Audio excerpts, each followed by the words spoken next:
Today we are going to read chapter 12 of Tiger Rising by Kate DiCamillo.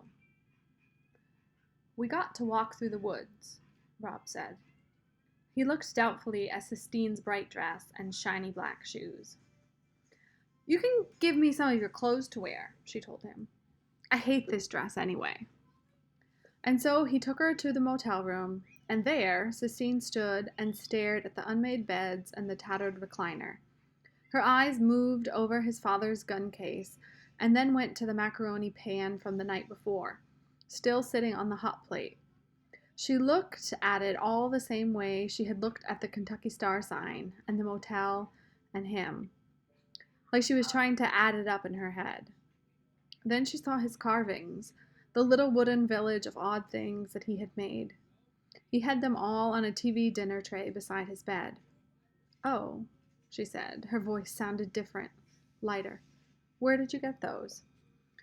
She went and bent over the tray and studied the carvings, the blue jay and the pine tree and the Kentucky Star sign, and the one that he was particularly proud of, his father's right foot, life-size and accurate, right down to the little toe. She picked them up one by one and then placed them back down carefully. Where did you get them? She asked again. I made 'em, said Rob. She did not doubt him, as some people would. Instead, she said, Michelangelo, the man who painted the Sistine ceiling. He sculpted, too. You're a sculptor, she said. You're an artist. Nah, said Rob. He shook his head. He felt a hot wave of embarrassment and joy roll over him. It lit his rash on fire. He bent and rubbed his hands down his legs, trying to calm them. When he straightened back up, he saw that Sistine had picked up the carving of her. He had left it lying on his bed, intending to work on it again in the evening. He held his breath as she stared at the piece of wood. It looked so much like her, with her skinny legs and small eyes and defiant stance, that he was certain she would be angry. But once again, she surprised him.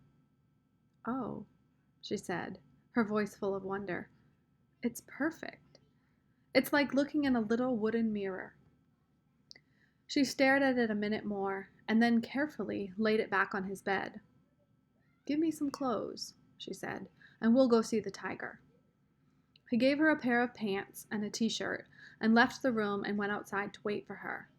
It was still raining, but not hard. He looked at the falling Kentucky Star. He thought for a minute about one of the not wishes he had buried deepest. A friend.